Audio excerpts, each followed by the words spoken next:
There's man all over for you, blaming on his boots the fault of his fate. Suppose we repented. Repented what? Oh, we wouldn't have to go into the details. Let's wait till we know exactly how we stand. On the other hand, it might be better to strike the iron before it freezes. Today I'm going to be talking about Waiting for Godot by Samuel Beckett. It's a short little play. I'll get the copy down that I have from my shelf here. Samuel Beckett's Waiting for Godot. Other people call it Godot, but I have it on good authority, Wikipedia, that the correct pronunciation is the Irish pronunciation, which emphasizes the first syllable, God. And that brings me into the first thing I want to discuss. Who is Godot? Or Godot?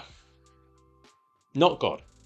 This play by Samuel Beckett, a Dubliner originally, but who lived in Paris, was written in French. The French for God is Dieu, or Deu, similar to the Latin Deu, which means, according to Samuel Beckett, that had he wanted to name it so overtly after God, he would have done so by naming it after a character who had a name similar to Dieu.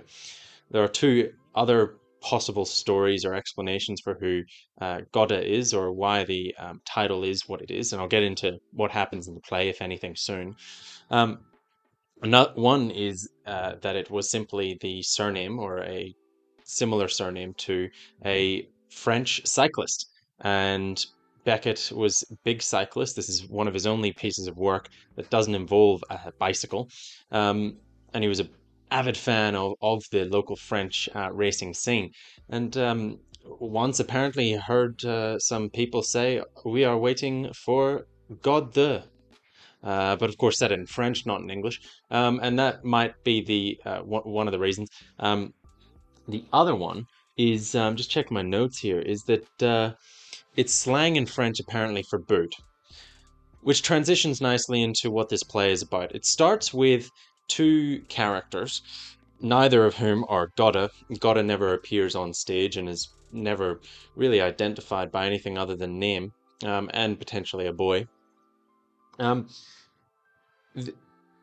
two main characters, who are Vladimir, Didi, and Estragon, Gogo, sounds a lot like Godot, start off by fiddling with their boots. They're two disheveled men, both wearing bowler hats, that much is for sure.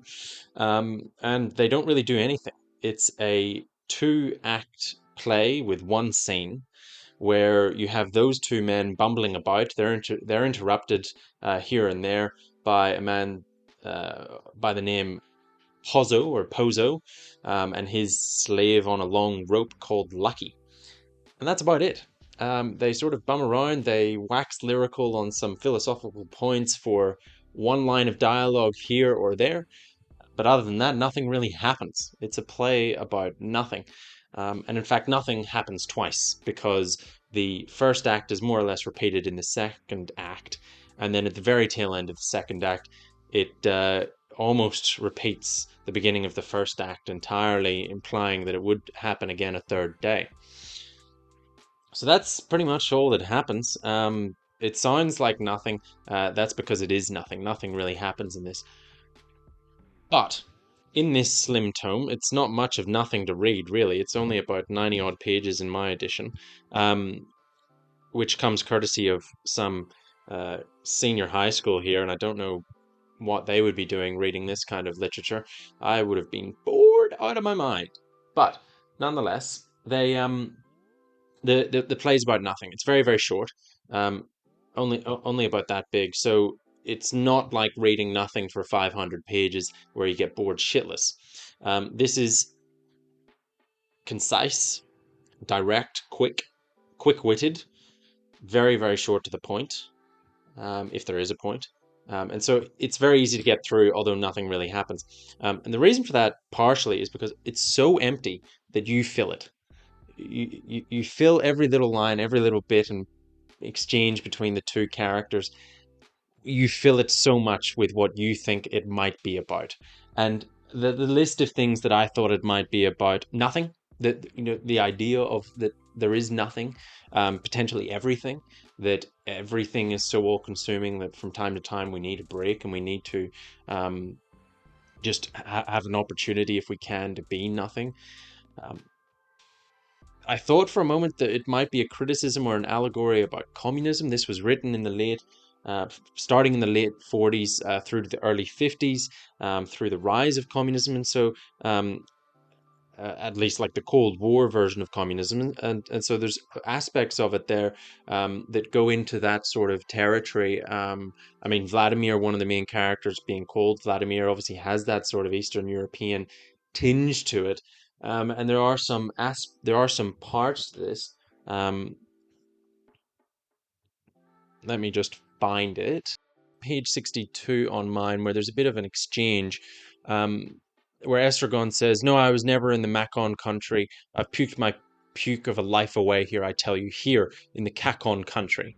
And there's a lot of those kinds of little silly plays on words all throughout. Right at the very, very beginning, there's a turn of phrase is turned on its head, where one of the characters says to the other, "We better strike while the iron is hot." No, before the iron freezes. So there's a lot of that sort of stuff.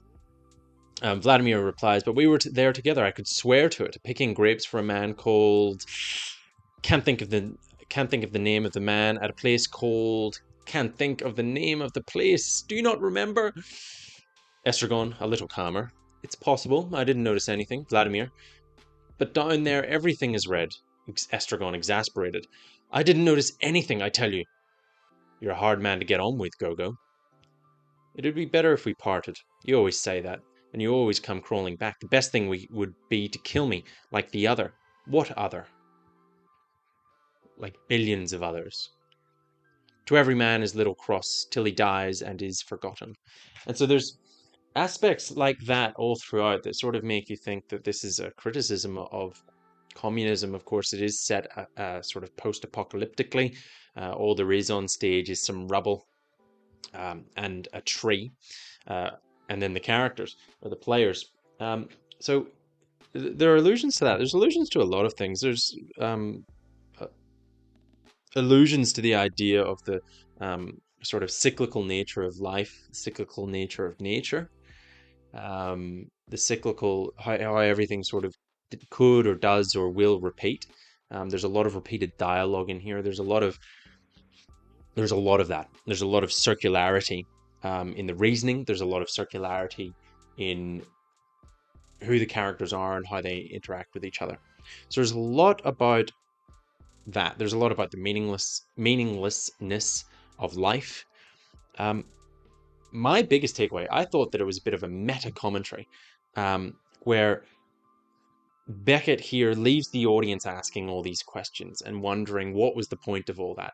And part of me does wonder if the point of it was to put the audience into Beckett, the author, into his mindset of not understanding why he's doing that. He himself said that a lot of his writing was subconscious. He didn't know why he was doing it. And so part of me queries whether this play was written subconsciously to portray that subconscious feeling over to the audience. And I think he achieved it, because I certainly was left flummoxed. That passed the time. It would have passed in any case.